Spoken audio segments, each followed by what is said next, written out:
আমরা কি বলি? আল্লাহু আকবার। কি বলি? নীল আর্মস্ট্রং প্রথমে যখন চাঁদে গেল, সে এই আওয়াজটাই শুনলো, কিন্তু সে মনে করেছে এটা চমৎকার একটা মিউজিক বা গান হবে, মিউজিক বা গান হবে। সে পৃথিবীতে এসে খুঁজতে আরম্ভ করলো, কোথায় মিউজিকটা পাওয়া যায় যেটা আমি চাঁদে শুনলাম। খুঁজতে খুঁজতে কোথাও পায় না।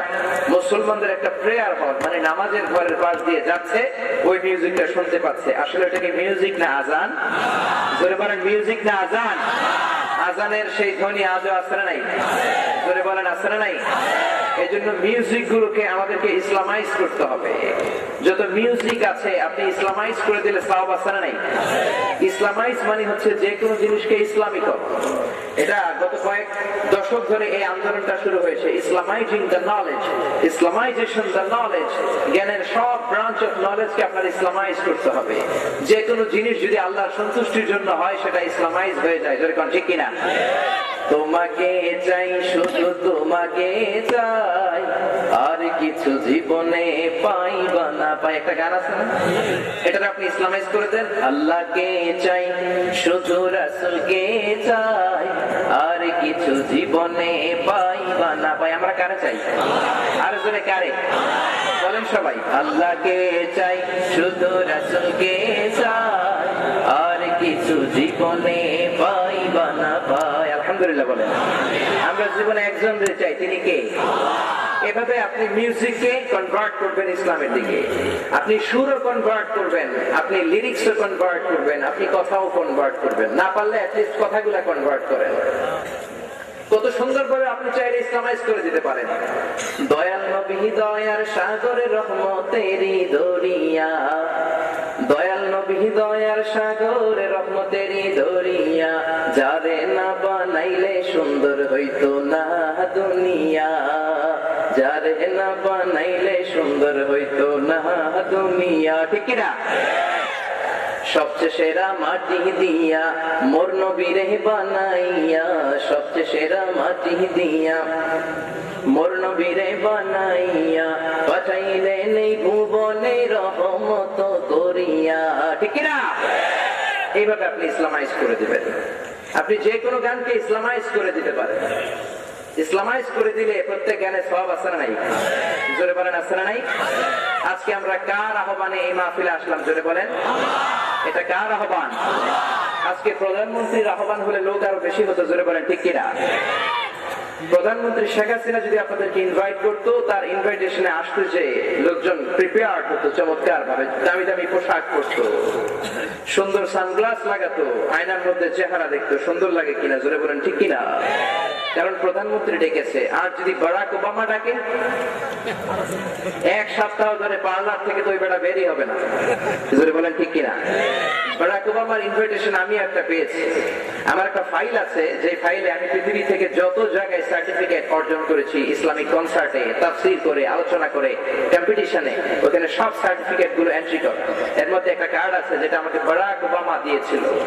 প্রথম যখন মুসলিম বিশ্বের উদ্দেশ্যে সে একটা ভাষণ দিবে, কোন দেশে দিবে, তার সেক্রেটারি একটা বললো, go to Egypt as a very nice and peaceful country.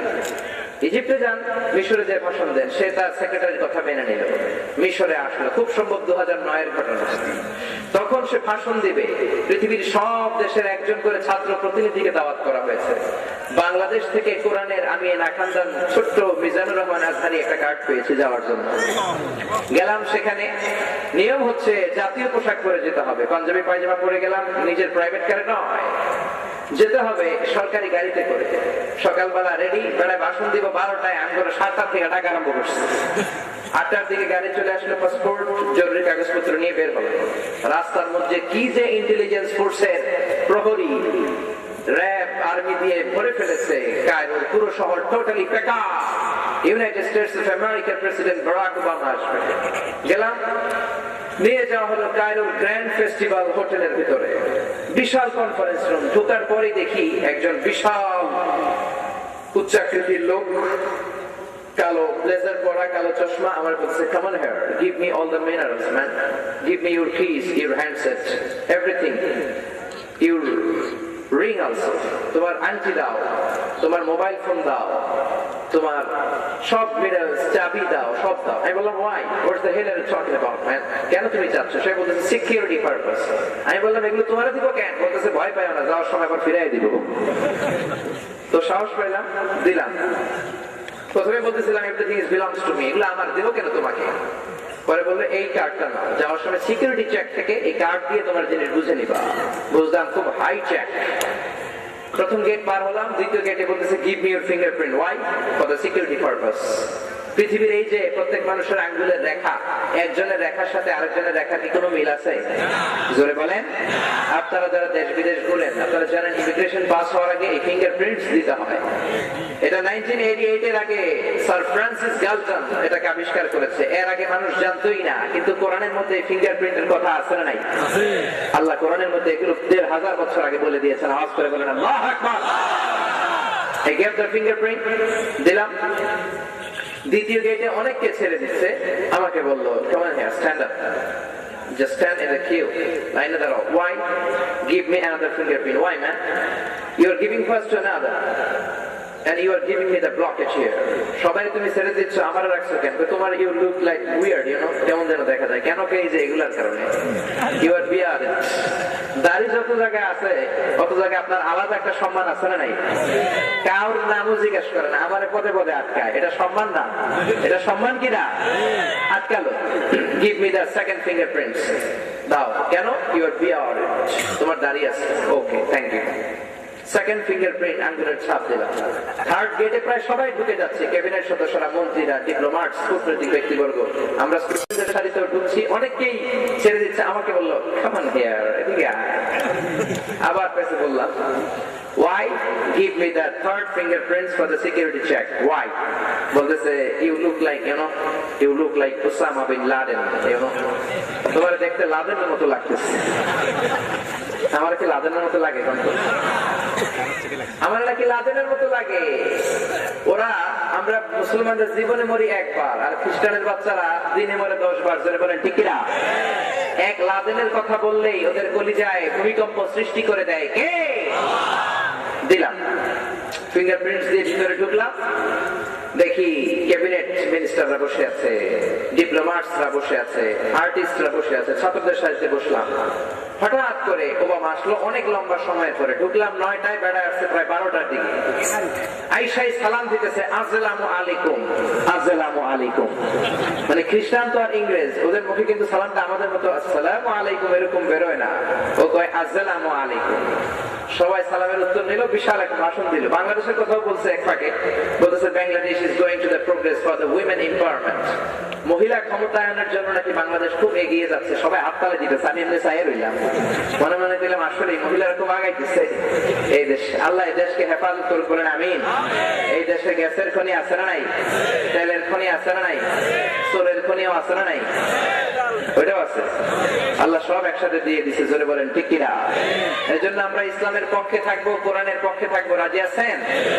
Neil Armstrong প্রথমে যে মিউজিকটা শুনলো পৃথিবীতে এসে, সেটা পেল আসলে এটা মিউজিক নয়, এটা ছিল চাঁদের মধ্যে আজানের ধ্বনি। সে আজানের ধ্বনি আজও বলবৎ আছে না নাই? আজ সেই কোরআন আছে, হাদিস আছে, সেই ঈমান আর মানুষ নেই, সেই আলী হায়দারে উসমান নেই। আজানের ধ্বনি আছে আগের মতোই, আজানের ধ্বনি আছে আগের মতোই, বেলালের সেই রূহ নেই, বেলালের সেই রূহ নেই। আজ সেই কোরআন আছে, হাদিস আছে, সেই ঈমান আর মানুষ নেই, সেই আলী হায়দারে উসমান নেই। আওয়াজ করে পড়েন আল্লাহু আকবার। তারপর সে চাঁদের দেখে চাঁদটা 2 ভাগ করা। পৃথিবীতে এসে বিশ্বনবীর বায়োগ্রাফি করে জানতে পারলো বিশ্বনবী একবার আঙ্গুল তুলেছিলেন, আর সেই আঙ্গুলের বরকতে চাঁদটাকে 2 ভাগ করে দিয়েছিলেন কে? আর জোরে কে? এগুলো দেখে সে আর থামতে পারলো না। সে মনে মনে ভাবলো, I am feeling something in my heart regarding Islam. ইসলামের ব্যাপারে আমি কিছু অনুভব করছি। সে একবার আরো উপরে গেল, যে পৃথিবীর দিকে তাকিয়ে দেখলো all the territory of the world is occupied with huge darkness. পুরো পৃথিবীটা ঘুটঘুটে অন্ধকার, just two places are focusing the lights. দুই জায়গা থেকে আলো বের হয়। Then he searched in the Google map. Google map এ দেখে একটা জায়গার নাম লিখেছে মক্কা, আরেকটার নাম লিখেছে মদিনা। পৃথিবীর পুরো জায়গা অন্ধকার, এক জায়গা থেকে আলো বের হয়, পাশে আরেক জায়গা থেকে বের হয়। তার এক জায়গার নাম লেখা হয়েছে গুগল ম্যাপে মক্কা শরীফ, আরেকটার নাম লেখা হয়েছে মদিনা শরীফ। আওয়াজ করে বলেন আল্লাহু আকবার। সেই অনুভূতি সুনিতা উইলিয়ামসের। অনেক জায়গায় আমি বলি তাদের কথা। 197 দিন সে মহাকাশে থেকে গিনেস ওয়ার্ল্ড বুকে নাম লিখে রেকর্ড করেছে। সুবহানাল্লাহ বলেন না? এই ক্ষমতা আল্লাহ মানুষকে দিয়েছেন। নাসার বিজ্ঞানীদেরকে কে দিয়েছেন? সে বললো আমি একবার অনেক উপরে উঠলাম, উঠে পৃথিবীর দিকে তাকিয়ে দেখি অন্ধকার, দুই জায়গা থেকে আলো বের হয়। ম্যাপ খুলে দেখি এক জায়গার নাম মক্কা, আরেক জায়গার নাম মদিনা। জোরে বলেন সুবহানাল্লাহ। এই জন্য সেই ইসলামের পক্ষে থাকতে রাজি আছেন? আপনি বিপক্ষে থাকলে আপনার লস, পক্ষে থাকলে আপনার জীবন উজালা করে দিবে কে? আর জোরে কে? হাজার হাজার মানুষ কালিমা পড়ে মুসলমান হয়। আপনি টাইমস ম্যাগাজিন পড়ে দেখেন, বিভিন্ন ম্যাগাজিন পড়ে দেখেন, এগুলো সিএনএন কভার করে না, কেবল নিউজ নেটওয়ার্কে পাবেন না, বিবিসি, ব্রিটিশ ব্রডকাস্টিং কর্পোরেশন, এগুলো আসে না। এই নিউজ গুলো আসলে পৃথিবীতে তোলপাড় সৃষ্টি হয়ে যাবে, ভাইব্রেশন শুরু হয়ে যাবে, পৃথিবী কাঁপতে শুরু করবে। বুশের বাচ্চার ফ্যামিলিতে মুসলমান হয়েছে, টনি ব্লেয়ারের শালি কালিমা পড়ে মুসলমান হয়েছে, মাইকেল জ্যাকসন কালিমা পড়ে মুসলমান হয়েছে, আমেরিকার ইয়ুথ মিনিস্টার, যুব মন্ত্রী আমেরিকার কালিমা পড়ে মুসলমান হয়েছে। আওয়াজ করে বলেন আল্লাহু আকবার। এই জন্য সেই ইসলাম পেয়ে খুশি না বেজার? আর জোরে বলেন খুশি না বেজার? ইউনাইটেড স্টেটস অফ আমেরিকাতে এক লোক নানা ছলে বলে কৌশলে তার বন্ধুদেরকে মুসলমান বানায়, কিন্তু এক বন্ধুরে কোনোভাবেই বাগে আনাতে পারে না, কোনোভাবেই পারে না। সে কাজ করলো, সে তার বন্ধুকে, খ্রিস্টান বন্ধুকে দুপুরে খাবারের দাওয়াত দিল। খানা আছে যেখানে মানুষ ছোটে, জোরে বলেন চকলেট আছে যেখানে পোলাপান যাবে, এটাই পৃথিবীর নিয়ম। খাবারের দাওয়াত যখন দিছে, খ্রিস্টান বন্ধু রাজি, okay man, I come on time, আমি আসবো। আসলো তার বাসায়। কেমন করে ইসলাম ধর্ম গ্রহণ করেন আপনি অবাক হয়ে যাবেন যে আমাদের লায়াবিলিটিস কত বেশি, রেসপন্সিবিলিটিস কত বেশি। আমরা এক একজন মুসলমান, আমরা ইসলামকে রিপ্রেজেন্ট করি। আমি যখন আমেরিকাতে যাব, আমি যখন ইংল্যান্ডে যাব, who are you? I am Muslim, came from Bangladesh. আমি বাংলাদেশ থেকে এসেছি মুসলমান। আপনার কথা, আপনার কমিটমেন্ট, আপনার জেস্টার, আপনার পার্সোনালিটি, ব্যক্তিত্ব দেখে সে পুরো ইসলামকে জাজ করবে, বিচার করবে। জোরে বলেন ঠিক কিনা? খ্রিস্টান বন্ধু চলে আসলো আমেরিকাতে মুসলমান বন্ধুর বাসায়।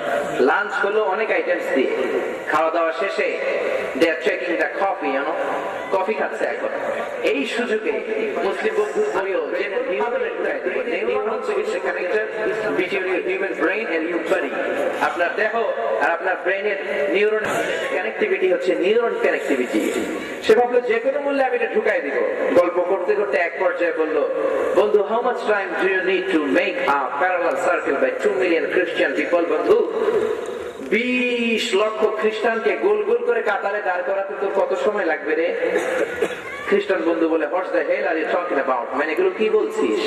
From where you'll get such a big square? এত বড় বিশাল জায়গা তুই পাবি কই? And from where you get such a big gathering of 2 million Christian people? আর 20 লক্ষ খ্রিস্টান তুই জোগাড় করে পাবি কই যে আমি ওদেরকে গোল গোল করে দাঁড় করাবো? মুসলিম বন্ধু বলল, সাপোজ ফর এন এক্সাম্পল, যদি আমি 20 লক্ষ খ্রিস্টান এনে দেই, এত বড় জায়গার ব্যবস্থা করে দেই, তুই গোল গোল করে দাঁড় করাবি, তোর কত সময় লাগবে? সে বলতেছে, it's very tough, I need at least 1 week. আমার 1 সপ্তাহ তো লাগবেই। Just give me a microphone man, আমাকে একটা মাইক দিবি, আমি মাইক দিয়ে ট্রেনিং দিব, প্রশিক্ষণ দিব, এরপরে গোল গোল হয়ে দাঁড় হবে। মুসলিম বন্ধু বলে, কিপ ইন ইউর মাইন্ড, এটা মনে রাখিস, they are not from the same nationalities. এই 20 লক্ষ খ্রিস্টান কিন্তু একই দেশের নয়। Some of them are from United States of America, কেউ America, some from England, Switzerland, Australia, Sudan, Singapore, Indonesia, Malaysia, India, বিভিন্ন দেশের লোক হবে তারা। কত সময় লাগবে? খ্রিস্টান বন্ধু বলে দেন, it's very tough, I cannot do it within 1 week, I need 2 weeks. কয় সপ্তাহ লাগবে? জোরে বলেন না, কয় সপ্তাহ? 2 সপ্তাহ, 14 দিন লাগবে। ওকে, 14 দিন লাগবে, 14 দিন নাও। মুসলিম বন্ধু আবার বলল keep in your mind within 1 week I need 2 weeks কয় সপ্তাহ লাগবে জোরে বলেন না কয় সপ্তাহ 2 সপ্তাহ 14 দিন লাগবে ওকে 14 দিন লাগবে 14 দিন নাও মুসলিম বন্ধু আবার বলল keep in your mind they are not from the same languages তারা একই ভাষাভাষীর লোক নয় তাদের কেউ কথা বলে হিন্দিতে কেউ সিন্ধিতে কেউ স্প্যানিশ কেউ ড্যানিশ কেউ ইংরেজি কেউ চাইনিজ কেউ বাংলা কেউ হিন্দি এক একজনের ভাষা এক এক রকম খ্রিস্টান বলতে পারে then it's very tough I need 3 weeks কয় সপ্তাহ লাগবে 21 দিন খালি বাড়াইতেছে মুসলিম বন্ধুর কথা ঘুরাইতেছে মুসলিম বন্ধু বলে finally I want to say to you they are not from the same ages এই 20 লক্ষ খ্রিস্টান একই বয়সের নয় some of them are baby some are male some are female some are adult personalities কেউ হবে ছোট বাচ্চা কেউ পুরুষ কেউ মহিলা কেউ বুড়া বৃদ্ধ এই কথা শুনে খ্রিস্টানে কয় ইটস কোয়াইট ইম্পসিবল আমি কিয়ামত পর্যন্ত পারতাম না বয়স ভিন্ন ভাষা ভিন্ন কালচার ভিন্ন দেশ ভিন্ন সব যদি ভিন্ন হয় আমি কেমনে পারবো রে ভাই আমি যদি বলি আপনারা সবাই দাঁড়ান সবাই যাবে বসে আমি বলবো বসেন সবাই যাবে দাঁড়িয়ে যেরকম ঠিক কিনা মুসলিম বন্ধু বলে it's very easy for me এটা তো আমার জন্য খুব সহজ I can make a parallel circle by 2 million Muslims only within 5 minutes 5 মিনিটে আমি 20 লক্ষ মুসলমানদের গোল করে দাঁড় করায় দিতে পারবো কাতারে কাতারে 5 মিনিটের 1 সেকেন্ডও বেশি লাগবে না এই কথা শোনার পরে খ্রিস্টানের চোখের এদিকে না এদিকে উঠে গেছে What the hell are you talking about?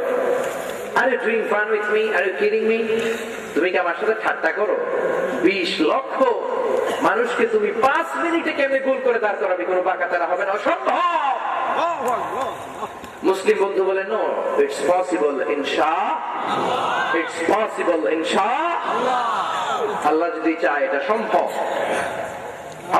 কিভাবে সে বলল এটা যদি দেখতে চাও let's make a visit to Saudi Arabia চলো সৌদি থেকে একটু ঘুরে আসি বুদ্ধি করে হজের মৌসুমে খ্রিস্টান বন্ধু আর তার সৌদি আরবিয়ার কিংডম অফ সৌদি আরবিয়া থেকে আল মামলাকাতুল আরাবিয়াতু সউদিয়া থেকে ভিসা জোগাড় করলো ভিসা জোগাড় করে সৌদিতে চলে গেল সৌদিতে গেল হজের দিন মক্কা রয়্যাল ক্লক টাওয়ারের 120 তলা 50 তলার মধ্যে একটা রুম ভাড়া করলো খ্রিস্টান বন্ধু বলে where is your magic man তুই ম্যাজিক দেখাবি কই সে বলতেছে ওয়েট এন্ড সি এই তো এখনই দেখবে একটু অপেক্ষা করো সূর্য গড়িয়ে পড়লো পূব আকাশে মাগরিবের আজান দিবে দিবে পায় মুসলিম বন্ধু বলে let's go to very closer to the window চল না একটু জানলার কাছে যাই জানলার কাছে যে জানলা খুলে খ্রিস্টান বন্ধু দেখে তো অবাক 20 লক্ষ হাজী সাহেবা একটা ইজহার একটা রিদা কাপড়ের মতো সাদা কাপড়ের লুঙ্গি আর চাদর পরে লাব্বাইক লাব্বাইক বলে কারে ডাক দেয় আর জোরে কারে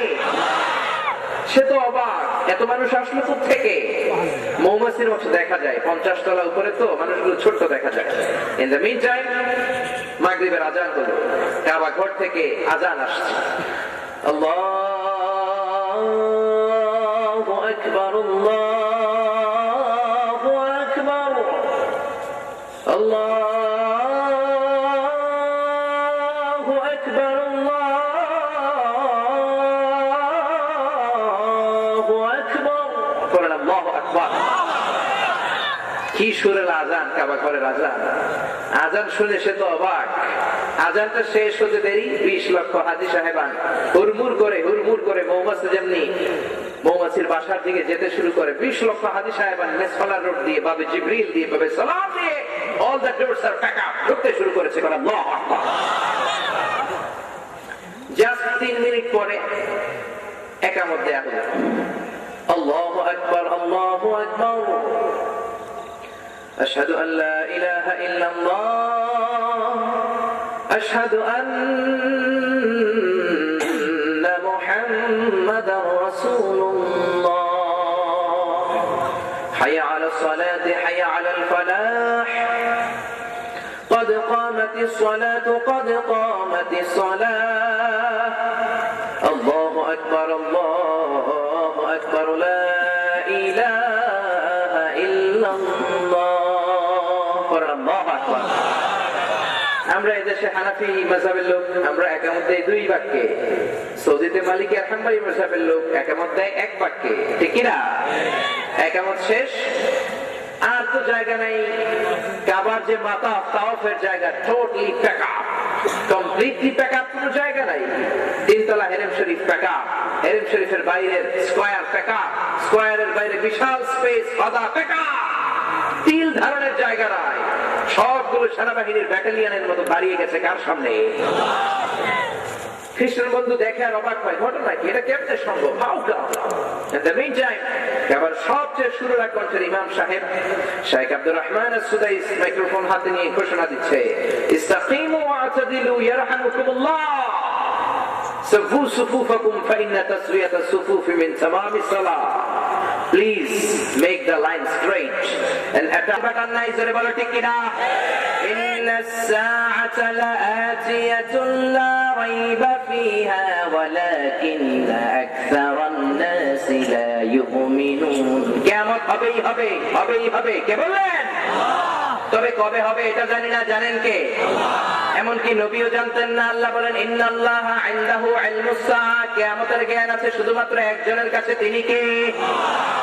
বিশ্বনবীকে অনেকে জিজ্ঞেস করে, ইয়া রাসূলুল্লাহ বলেন না কিয়ামত কবে হবে? বিশ্বনবী বলেন, আমি জানি না, একজন জানে, তিনি কে? ইয়াসআলুকান নাসু আনিস সাআতি কুল ইন্নামা ইলমুহা ইনদাল্লাহ মা ইউদরিকা লাআল্লাস সাআতা তাকুনু করিবা। ও নবী, লোকেরা আপনারা জিজ্ঞেস করে কিয়ামত হবে কবে, আপনি বলে দেন এই সম্পর্কে আমার কোনো জ্ঞান নাই, কিয়ামত কবে হবে একজন জানেন, তিনি কে? তবে কিয়ামতের কি কি আলামত হবে এগুলো বিশ্বনবী বলে গিয়েছেন, কোন ঠিক কিনা? বুঝলাম কিয়ামত হবেই হবে, কেউ ঠেকাতে পারবে না। তবে কবে হবে জানি না, জানেন একজন, তিনি কে? এমনকি আমার নবীও জানতেন না, জোরে বলেন ঠিক কিনা? তবে কিছু আলামত তিনি বলে গিয়েছেন, এই আলামত গুলো প্রকাশিত হলে পৃথিবী আর পৃথিবী থাকবে না, কিয়ামত হয়ে যাবে, জোরে বলেন ঠিক কিনা? অনেক সময় মুরব্বীরা এগুলো বলে, দেখবেন কোন মেয়ে বোরকা ছাড়া বের হয়েছে অর্ধ উলঙ্গ, বলে হাই হাই কিয়ামতের আলামত, কিয়ামত আয় পড়তে বেশি দেরি নেই, বলে কি বলে না? তারপর দেখবেন গরুর বাছুর হয়েছে 2 মাথাওয়ালা বাছুর, পত্র পত্রিকা এগুলো আসে না, এগুলো দেখলে মুরব্বীরা বলে এগুলো কিয়ামতের আলামত। এগুলো তো মুরব্বীদের কথা, কিন্তু আমার নবী কি বলেছেন কিয়ামতের আলামতের ব্যাপারে, এটা কি জানতে ইচ্ছে করে? আজকে আমরা এগুলো জানবো, আওয়াজ করে বলেন ইনশাআল্লাহ। তাফসীর মাহফিলগুলোকে মনে করবেন ক্লাসের মতো, এটা একটা ক্লাস। যারা কথা বলছে এরা শিক্ষক, আর যারা আমরা শুনছি সবাই কোরআনের ছাত্র, জোরে বলেন ঠিক কিনা? প্রত্যেকটা কোরআনের ছাত্রের জন্য জান্নাতুল ফেরদাউসে আলাদা আলাদা অ্যাপার্টমেন্ট আছে নাই? আমরা সবাই কোরআনের ছাত্র। আজকে আমরা মনোযোগ দিয়ে শুনবো এবং জেনে যাব কিয়ামতের আলামত কি কি, কি কি পৃথিবীতে প্রকাশিত হলে পৃথিবী আর পৃথিবী থাকবে না, কিয়ামত হয়ে যাবে, জোরে বলেন ঠিক কিনা? আপনারা কি আমাকে সহযোগিতা করতে রাজি আছেন? ওঠা বসা করবেন না তো? আমি লম্বা সময় নিব না, শর্ট করে রেলগাড়ির মতো এক টান মারবো, আপনারা শুনবেন বুঝবেন, আমি বলবো, শুনবেন বুঝবেন আর আমি বলবো, শেষ হয়ে যাবে, মোনাজাত দিয়ে বাপের বাটা আব্বাসের মতো চলে যাবো, কারণ ইনশাআল্লাহ। কিয়ামতের আলামত 2 ধরনের, একটু আওয়াজ তুলে বলবেন কয় ধরনের? মাশাআল্লাহ, এই তো ক্লাসের ছাত্রের মতো উত্তর দেয়া হচ্ছে। একটা ছোট আলামত, একটা বড় আলামত। একটা কি? আরেকটা বড় আলামত 10টা। মজার বিষয় হচ্ছে 10টা বড় আলামতের একটাও পৃথিবীতে প্রকাশ পায় নাই, সুবহানাল্লাহ। সবাই খুশি, যেহেতু বড় আলামত হয় না, অনেকদিন বাইসে থাকা যাবে, সবাই বাইসে থাকতে চায়, যেরকম ঠিক কিনা? আর ছোট আলামত প্রায় 25-30টা। এগুলোর অধিকাংশই সমাজে প্রকাশিত হয়েছে। আজকের এই কিয়ামতের আলামতের ক্লাসে আপনাদেরকে নিয়ে সহ আমি সবাই মিলে আমরা চেক করব যে ছোট আলামতগুলো পৃথিবীতে প্রকাশ পেয়েছে কিনা। রাজি আছেন তো? কিয়ামতের প্রথম ছোট আলামত হলো বিআসাতু রাসূলিল্লাহ, নবীর আগমন। আখির জামানার পয়গম্বর বিশ্ব নবী পৃথিবীতে চলে এসেছেন, মানে কিয়ামত আর বাকি নাই। এজন্য বিশ্ব নবী বলতেন বুইস্তু আস-সাআতু কাহাতাইন। ক্লাসে মনোযোগী হন। বুইস্তু আস-সাআতু কাহাতাইন, আমি এবং কিয়ামত এইভাবে নাজিল হয়েছি, এই 2টা আঙ্গুলের মধ্যে যেমনি কোনো ব্যবধান নাই, আমি আর কিয়ামতের মাঝখানেও তেমন কোনো ব্যবধান নাই, বলেন ঠিক কিনা? এটাকে আরবিতে বলে সাবাবা, এটাকে বলে উস্তা। এই 2টা যেমনি একেবারে কাছে না, এই 2টার অবস্থান, এই 2টা যেমনি কাছে, আমি আর কিয়ামতও কাছে, বলেন ঠিক কিনা? তারপরে তো 1500 বছর চলে গেল, এখন তো কিয়ামত হচ্ছে না, তার মানে আরো সময় লাগবে, জোরে বলেন ঠিক কিনা? তার মানে আমার নবীর আগমন হলো কিয়ামতের প্রথম ধাপ। হেরার গুহা থেকে তিনি আলো নিয়ে আসলেন। হেরা হতে হেলে দুলে নুরানি তনু ওকে আসে হায়, সারা দুনিয়ার হেরে মেরে পর্দা খুলে খুলে যায় সে যে আমার কামলিওয়ালা কামলিওয়ালা। তার ভাবে বিভোর রাঙা পায়ের তলে পর্বত জঙ্গল টল মল টলে, খুরমা খেজুর বাদাম জাফরানি ফুল ঝরে ঝরে যায় সে যে আমার কামলিওয়ালা কামলিওয়ালা। আল্লাহু আকবার। তাহলে এই কামলিওয়ালার আগমন পৃথিবীতে হয়ে যাওয়া মানে ছোট আলামতের একটা প্রকাশিত হয়ে গিয়েছে। বলেন তো বিশ্বনবী পৃথিবীতে এসেছে কি আসে নাই? তার মানে এই আলামত পাওয়া গিয়েছে। বিশ্বনবী বলেন কিয়ামতের দ্বিতীয় নাম্বার আলামত কাসরাতু যুহুরিল ফিতান, ফিতনা ছড়াবে সমাজে। ফিতনা আছে না নাই? বিশ্বনবী বলেন ফিতনাতুন তামুজু কামাউজিল বাহার, সাগরের 100 ফিট জলোচ্ছ্বাস যেমনি আসে, সুনামি পৃথিবীর মধ্যে যেমনি আঘাত করে, নার্গিস আইলা যেমনি আঘাত করে, ফিতনাগুলো এমনি পৃথিবীর মধ্যে এসে তোমাদের বুকের মধ্যে আঘাত করবে। ফিতনার কারণে ঈমান নিয়ে কিয়ামতের আগ দিয়ে বেঁচে থাকা খুব কঠিন। জ্বলন্ত আগুনের অঙ্গার হাতে নিয়ে বেঁচে থাকা সহজ হয়ে যাবে, ঈমান নিয়ে কিয়ামতের আগ দিয়ে বেঁচে থাকা কঠিন হয়ে যাবে। জোরে বলেন ঠিক কিনা? এজন্য নবী দোয়া করতেন, আল্লাহুম্মা ইন্না নাউযু বিকা মিনাল ফিতান মা যাহারা মিনহা ওয়া মা বাতান। ও আল্লাহ, প্রকাশ্য অপ্রকাশ্য সব ধরনের ফিতনা থেকে তোমার কাছে পানাহ চাই। আওয়াজ তুলে বলেন আমিন। আল্লাহ বললেন কুল লিল মুমিনিনা ইয়াগুদ্দু মিন আবসারিহিম ওয়া ইয়াহফাযু ফুরুজাহুম। আল্লাহ বললেন চোখ নামাও, সুন্দরী মেয়ের দিকে তাকিও না। আপনি চাইলেও এখন চোখ নামাতে পারছেন না, জোরে বলেন ঠিক কি না? সুন্দরী মেয়ে পড়ে যাবে আপনার সামনে, কি করবেন? তার মানে ফিতনায় জড়িয়ে যাচ্ছেন। ফ্যামিলিগত ফিতনা, সামাজিক ফিতনা, আর্থিক ফিতনা, নারী ঘটিত ফিতনা সমাজের আশেপাশে বেশি না কম? আপনি ডানে তাকান দেখবেন নারী, চোখ নামিয়ে বাম দিকে তাকালেন দেখবেন নারী, নিচে তাকাবেন দেখবেন নারীর পোস্টার, বাসার জন্য উপরে তাকাইবেন দেখবেন 8 তলা বিল্ডিং এর উপরে এক বেড়ি ব্যক্তি দেশাই রয়েছে। আছে না নাই? তার মানে কোন দিকে আপনার জন্য সেফ না। এজন্য বিশ্বনবী বলেন ফিতনা থেকে বাঁচার চেষ্টা করো। এখন বলেন তো, এই যে নবী আলামতের কথা বললেন, এটা সমাজে আছে না নাই? এরপরে বিশ্বনবী বললেন 3 নাম্বার খুরুজু মুদ্দাঈন নবুওয়া, কিয়ামতের আগ দিয়ে অনেক ভণ্ড নবী বের হবে। আমার আগে বুখারীর বর্ণনা 30 জন ভণ্ড নবী দাবিদার পৃথিবীর মধ্যে বের হবে। একটাও নবী না, আসল নবী আমার নবী। জোরে কোন ঠিক কিনা? আমার নবীর পরে আর কোন লোক কি নবী হবে? মা কানা মুহাম্মাদুন আবা আহাদিন মির রিজালিকুম ওয়ালাকিন রাসূলুল্লাহি ওয়া খাতামান নাবিয়্যিন। মুহাম্মদ কোন পুরুষের পিতা নয়, যার জন্য আল্লাহ তার বাঁচিয়ে রেখেছিল তিনি হলেন শেষ নবী, খাতামুল আম্বিয়া ওয়ার রাসূল। নবী আসার যে ধারাবাহিকতা, বিশ্ব নবীর মাধ্যমে এই চেইনটাকে কাট করে দিলেন কে? আমার নবী শেষ নবী, এটা মানতে হবে, এটা ঈমানের অর্ধেক। এজন্য বিশ্বনবী বলেন লা নবিয়্যা বা'দি, আমার পরে কোন নবী নাই। লাউ কানা বা'দি নাবিয়্যুন লাকানা উমর, তবে আমার পরে যদি কারো নবী হওয়ার যোগ্যতা থাকতো আমার প্রাণের সাহাবা ওমর নবী হয়ে যেত। ঠিক কি না? প্রভু তুমি বলেছো রাসূল দেবে না, বলনি দেবে না ওমর, বলনি দেবে না হামজা তারিক, খালিদ বিজয়ী সমর। প্রভু তুমি বলেছো রাসূল দেবে না, বলনি দেবে না ওমর, বলনি দেবে না হামজা তারিক, খালিদ বিজয়ী সমর। আল্লাহু আকবার। সর্বপ্রথম ভণ্ড নবী হিসেবে এসেছিল মুসাইলামাতুল কাযযাব ইয়ামান থেকে। এসে বলে নবুয়তি মুহাম্মাদের অর্ধেক, বাকি অর্ধেক আমার। ও মুহাম্মদ, আমার নবুয়তি আমারে বুঝিয়ে দাও। নাউজুবিল্লাহ পড়ে। নবুয়তি কি অর্ধেক মুসাইলামা? বিশ্বনবী বলেন আনতা লাস্তা নবী, তুই নবী না, তুই কাযযাব, তুই মিথ্যাবাদী। আওয়াজ করে বলে ঠিক না? আমার নবীর মতো সেও অ্যাক্টিং করতো। আমার নবী বাচ্চার মাথায় হাত বুলিয়ে দিলে চুল বেড়ে যেত, সেও অ্যাক্টিং করতো, কিন্তু তার অ্যাক্টিং এ চুল বাড়তো না, চুল আরো পড়ে যেত। কোন ঠিক কিনা? অ্যাক্টিং করলেই কি হবে? আমার নবী কুলি করে কুয়ার মধ্যে থু মারলে, থুতু ফেললে পানিগুলো বেড়ে যেত, সে থুতু মারলে পানি শুকায় যেত। অনেক গাছের মধ্যে ফলন হয় না, নবীজি যদি দোয়া করে দিতেন ফলন বেড়ে যেত। মুসাইলামা যে দোয়া করলে গাছ মাটির মধ্যে শেষ হয়ে যেত, গাছ ফাইট একেবারে শেষ, কারণ নবীর সাথে বেয়াদবি করে বলেন ঠিক কিনা? সব শেষে বেয়াদবি করেছে। ইন্ডিয়ার পাঞ্জাবে একটা আছে মির্জা গোলাম আহমদ কাদিয়ানি, প্রথমে নিজেরা দাবি করছে মাহাদি, এরপরে আমি ঈসা আলাইহিস সালাম, এরপরে বলে আমি শেষ নবী, বলেন নাউজুবিল্লাহ। এই জন্য বেয়াদবটার মৃত্যু আল্লাহ টয়লেটে দিছিল।